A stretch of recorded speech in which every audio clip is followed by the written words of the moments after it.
How's it going, super sexy rejects and anybody else who happens to be stumbling across this video? It is John. I'm here to do something a little out of the ordinary, but I have been a big fan. I mean, you know, I don't mean to say that like it's something special. A lot of people really love The Bear, and in fact, just based on that word of mouth, and especially hearing Coy talk so much about it, I decided to check it out. And this episode in particular is one I have been hearing about for a long time. And something inside of me was just like, you know, as much as this has been a show that I've been watching mostly for me, I was like, I kind of want to check that out and just like see what happens if I record it. So you guys are the benefactors of that whim. So yeah, I mean, if you're familiar with this, you know what's going to happen. And if you're not familiar with this, yeah, this is just kind of a sample of what we do in the Patreon, what we... you know, how the sync up watch along process kind of works. And yeah, I don't know, something like this show already gets me so worked up. It's very evocative in a lot of ways. And yeah, I don't know, a one take episode seems like a really exciting and also very intense prospect for this particular universe. So yeah, let's hop in and see what it looks like. Let's do this. All right. Now, actually, funny enough, this past holiday season, I was gifted an apron. So just to get that much further into the spirit, I'm gonna don this thing right now, and yeah, we're gonna be chefed out as we do this for maximum over cringe. But yeah, I'm excited. This is gonna be awesome. Very much been looking forward to this. So. Yeah, let's do it. We're watching from the Hulu. And a 1 and a 2-lu. Let's go.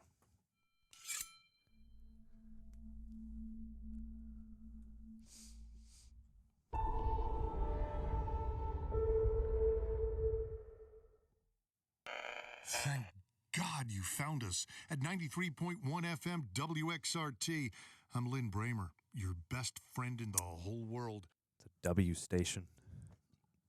We got K's out here. Known to climb on the stage of the Metro as the Christmas Unicorn, a rare and beautiful creature costumed in stunning colors. And while you've heard all... Maddie Matheson.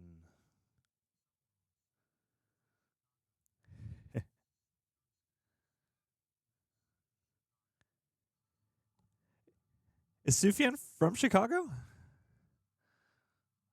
I did not know that. I know a lot of big Sufjan fans. I should listen to more of his music. Also just watched the Maddie Matheson Hot Ones.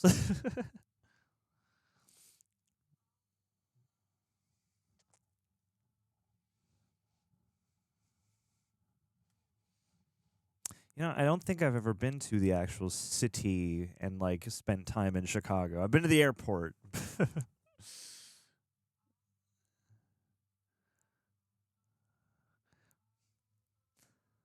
But it does feel like they have managed to kind of transport you through this.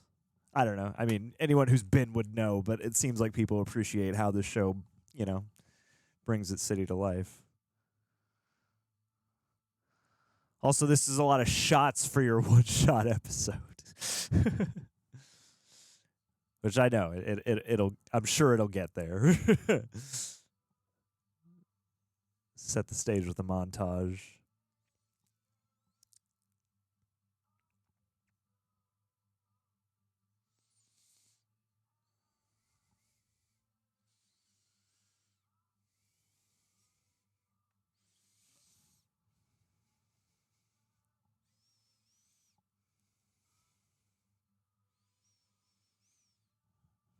God, that coat, man. It's weird. Nothing's even happened yet, and I'm already a little tense. Can already feel the clock.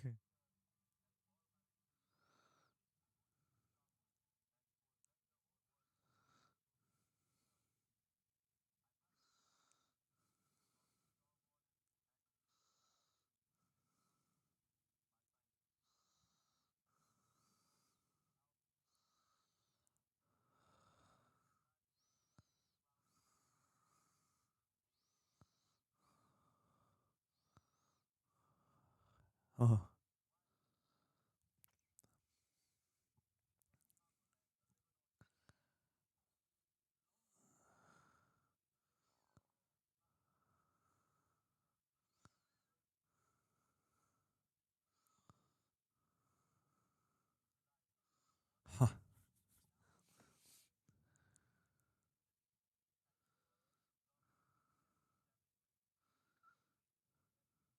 Oh, damn.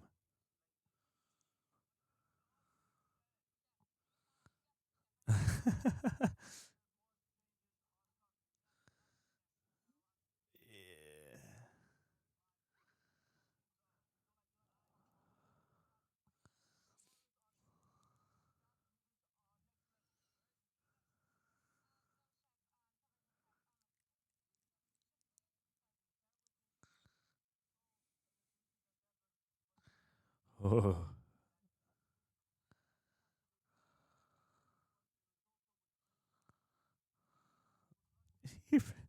Come on, dude.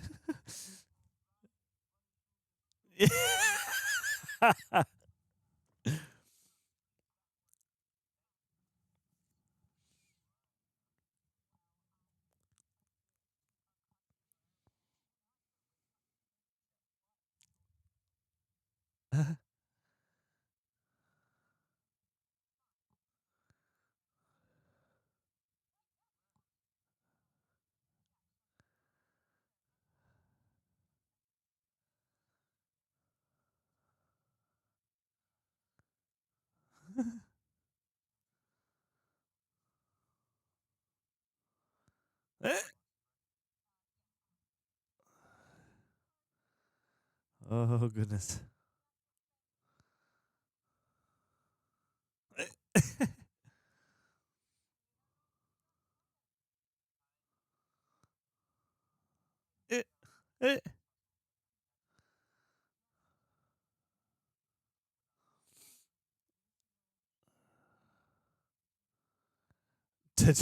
Oh, no.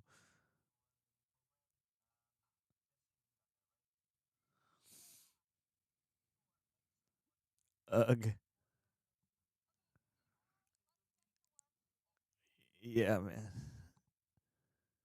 Commercial break.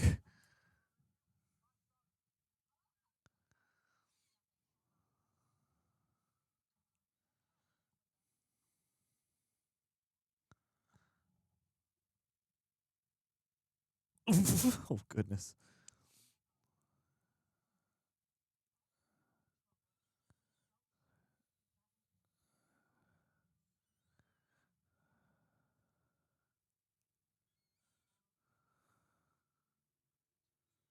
Oh, dang.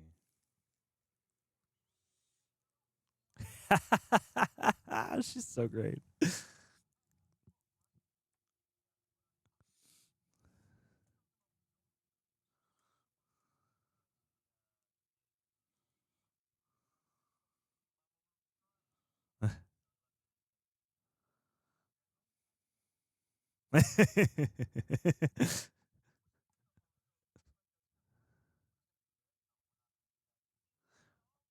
Oh.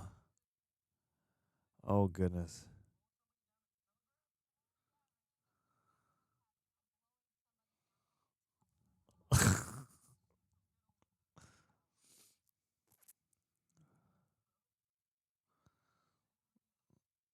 Just take him to the gym. He seems to care about working out.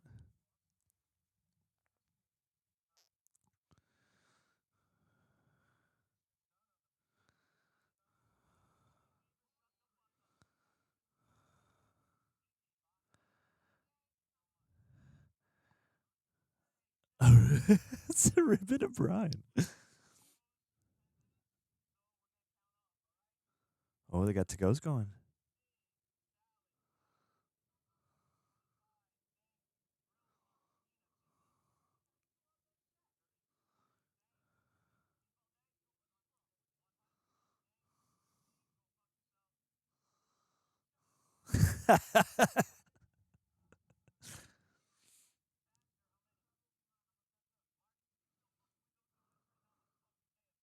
Oh,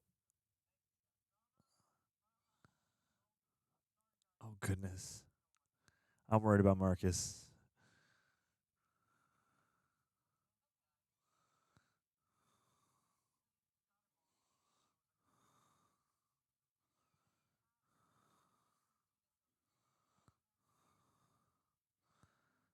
Whew. Oh God. Ugh.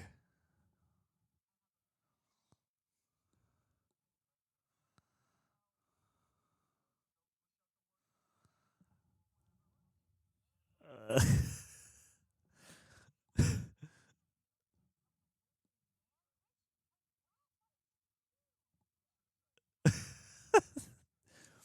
Their odd couple energy is amazing.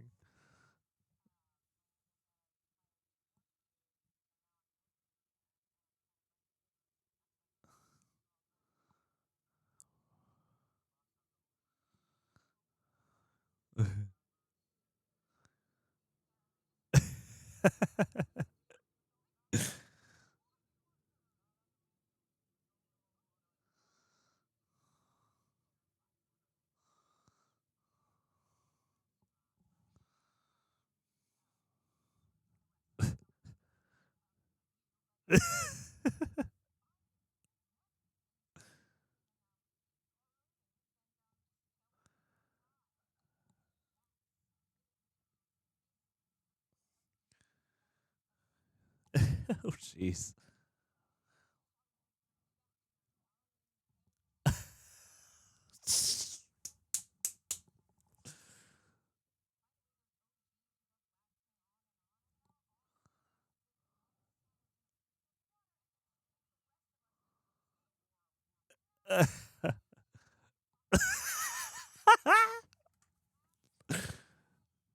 The end, dude. Oh my god.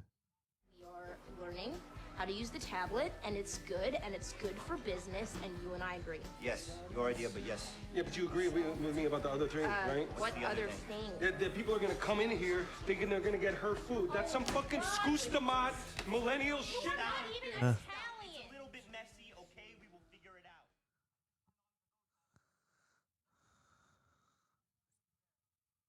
Ugh.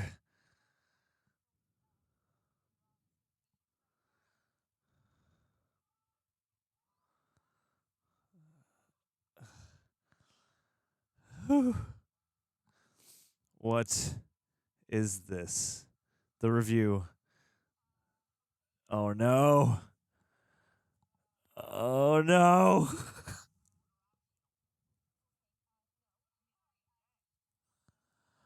Oh,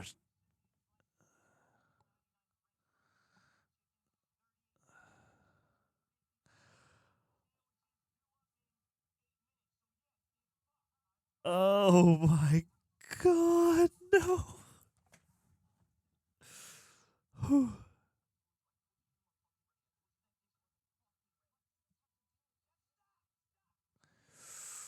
Yep. God, the music cues too.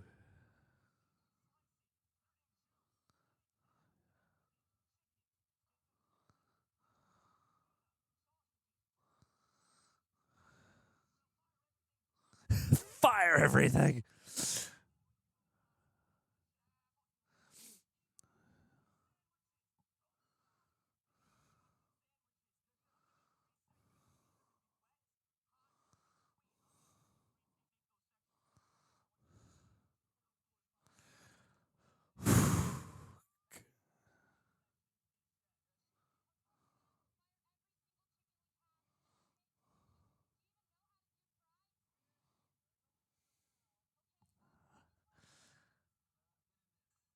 What does that mean?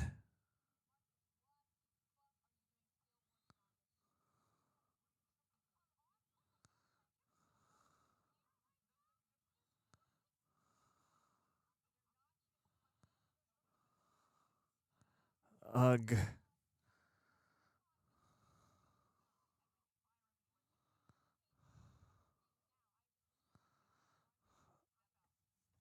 Ugh.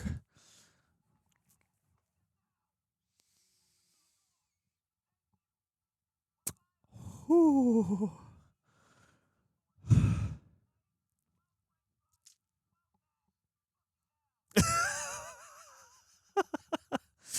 Commercial break. Oh.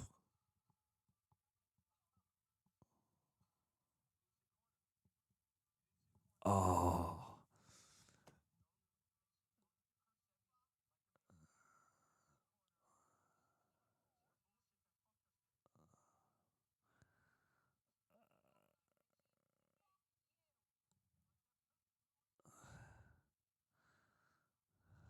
Oh, Tina.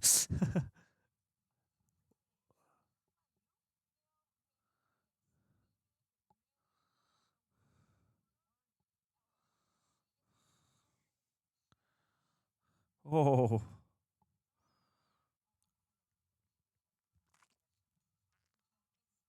Oh.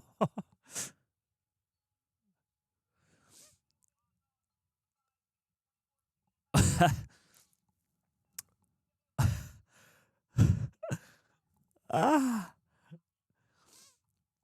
They're great at sliding in emotion.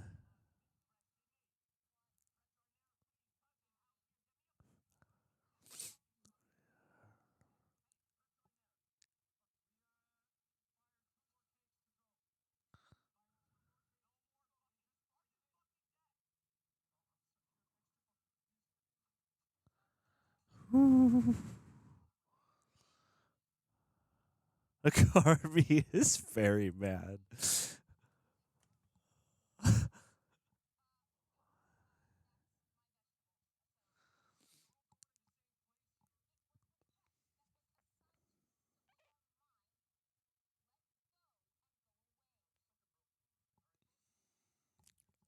Oh,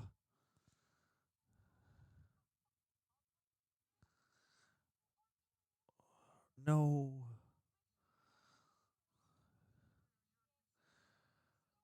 Oh.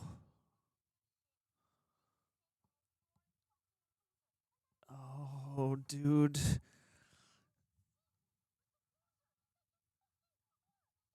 Oh, dude. Stop. Stop. Stop.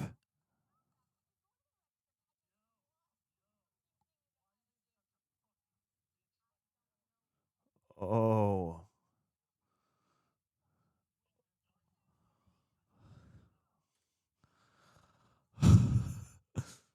No, not now.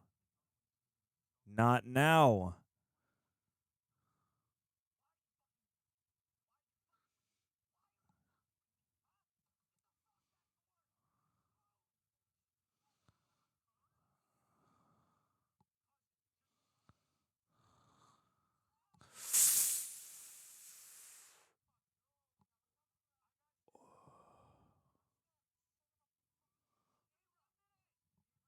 Oh my god. Maybe.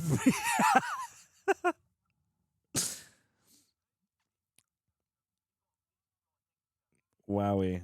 Yes, that is good for. Wow. Maybe a little CG blood there.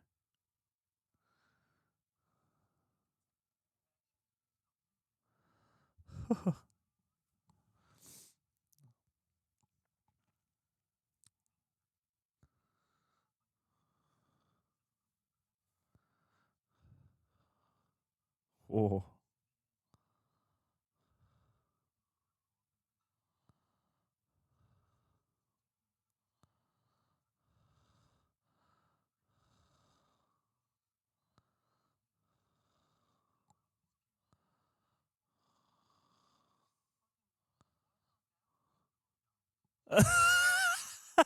Oh no.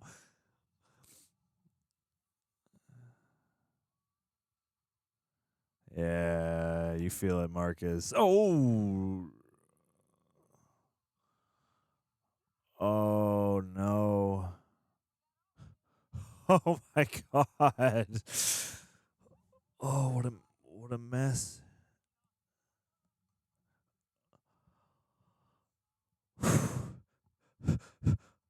I am so worried about him. He's gonna have like a heart attack or something. Phone. Chef, we good? Corner. We Chef, I can't hear you. we are not good. What? We are not good, chef. No? What the fuck you talking about? Oh boy. Oh boy.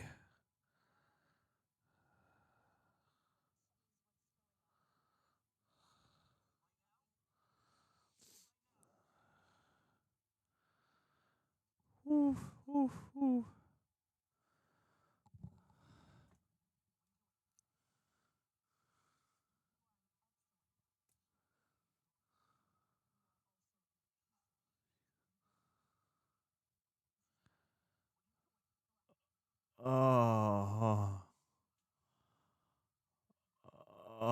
Oh no.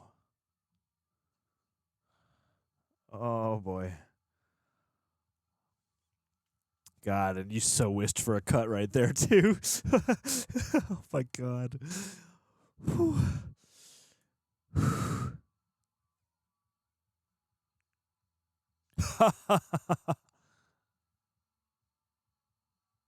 Oh no. Oh no.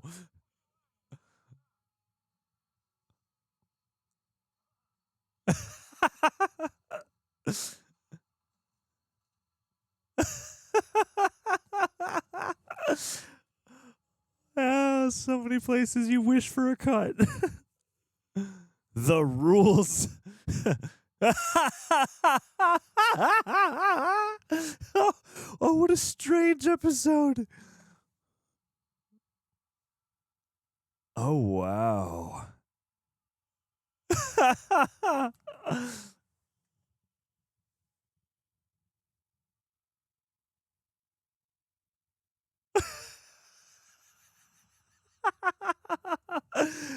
Oh my God.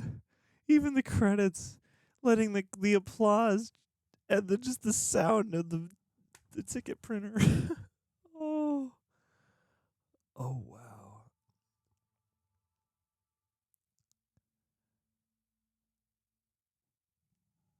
That was hard. Oh boy. Whew. That I need a second. I'm not gonna go forever on this, but damn.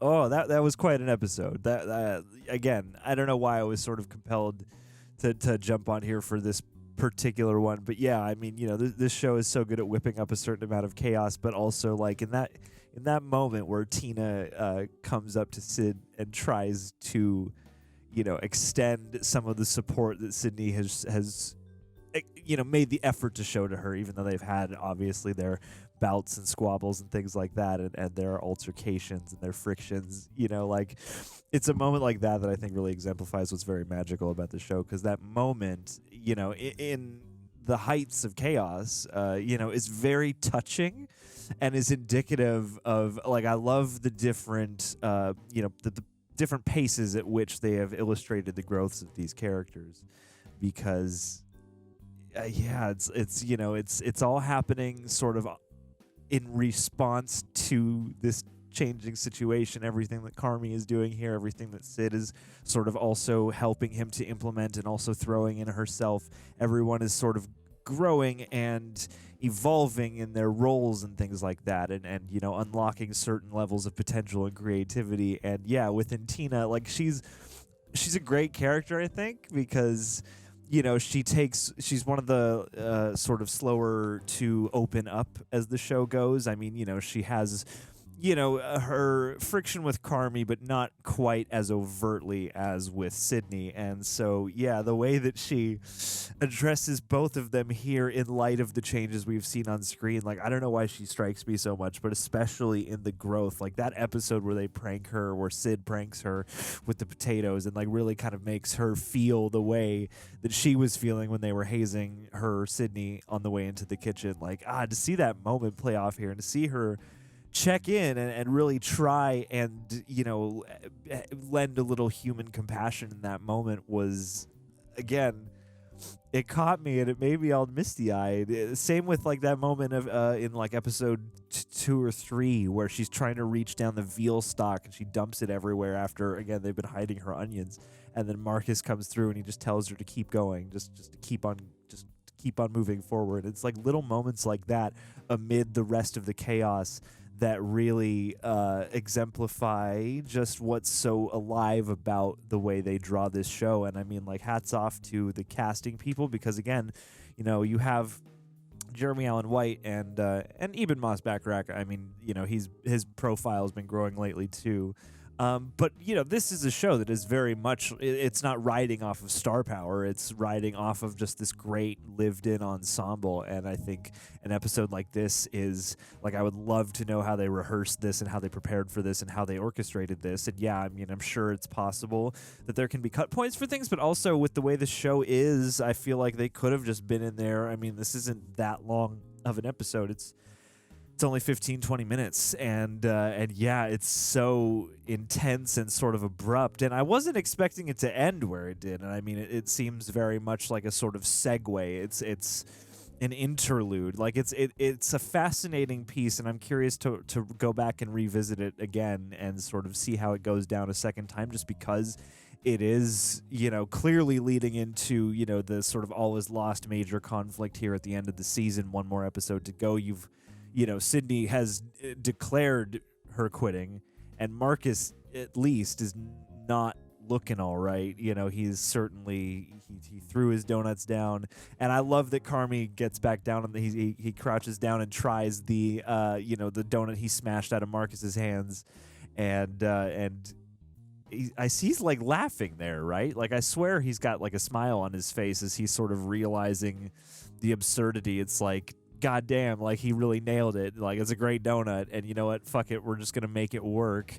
And he goes out there to face everybody, and yeah, I mean it's a lot to do, I think, with the struggles of being the boss. And yeah, like the troublesome thing about, like, we know who Carmy is, and we've seen at least glimpses into his life, and yeah, we know what's at stake here, and we know his reputation, and we know how good he is at what he does. And you were hearing this review. Like, I love that this episode is called The Review, because yeah, it drops so much of a wrench into just everything, and it just kind of creates this domino effect. And with, a few episodes ago, like, they got the C, and I think, that was resolved ultimately. But yeah, then to have on after, that kind of valley, you have this peak of them being reviewed, and you've got Richie and Carmy talking about, like, the guy's a hack, whatever. Even though, like, he's pointing out that the menu is changing and growing, and that this place, used to be dependable, pretty good, but now it's, like, actually getting interesting and pretty fucking great. And yeah, it's an interesting thing to watch the different levels of experience clash and collide. Sydney and Richie, whenever they get together and whenever they are pitted against each other, as much as it, again, drives your blood pressure through the roof, they are so good at that. And again, like, I would love to hear more about how they prepare for these things and how they've built these relationships and these characters over time, because just everybody's so well lived in, and I think it speaks volumes when you have a show with an ensemble where you can feel the tension rising, and you can feel how characters are going to respond in the moment as it's happening. You don't even need the drama to spell it for you. That what happens between Carmy and Marcus is gonna, like, Marcus is hurt. You could tell he's, like, hurt by that. You could tell, like, Sydney doesn't need this shit, and this isn't what she signed up for. And we can tell that, Carmy is sort of flirting with the toxicity that traumatized him. Like, there are just so many great little layers, because yeah, you don't want him to become Joel McHale, and in this situation, like, you see why he's so frustrated. You see why the situation is what it is. The pre-orders were left on the takeout machine, this thing that they've been trying to implement, and saying, like, they make a point of saying, like, we don't have the infrastructure for that right now. And yeah, like, it is business they're sleeping on, and it is something that needs to be carefully thought out. And yeah, this one little mistake means that they have to just fire everything. Like, it's I've had versions of this morning, back when I, not the same thing by any stretch, but back when I used to work in a coffee shop that had a little cantina. Like, we would do catering sometimes, and I guess I probably should have found a way to turn it down. But yeah, we got this order come through that, the first couple hours of the day, it was just me making coffee, and if anybody wanted food, I was the chef until the main, chef of the day arrived. So, in the first couple hours, because it's usually pretty slow, it would just be you, or me in this case.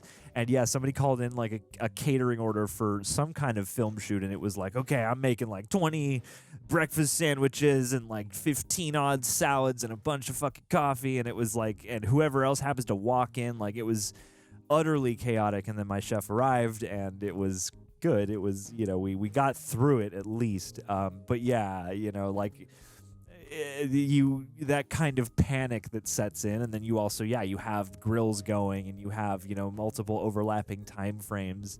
Like, they're just so great at depicting, again, what I'm sure they've done the research. Like, I haven't spent all the time in a professional kitchen, and I'm sure, anything on TV, any story is going to heighten and zoom in on drama and potential for drama. But this was just such a great combination. And yeah, you have Ibrahim sort of reading this review, and it's like one of those things that should just be as simple as it is. It should just be everybody's rejoicing in this and everybody's feeling, this sort of shared appreciation for, the profile rising.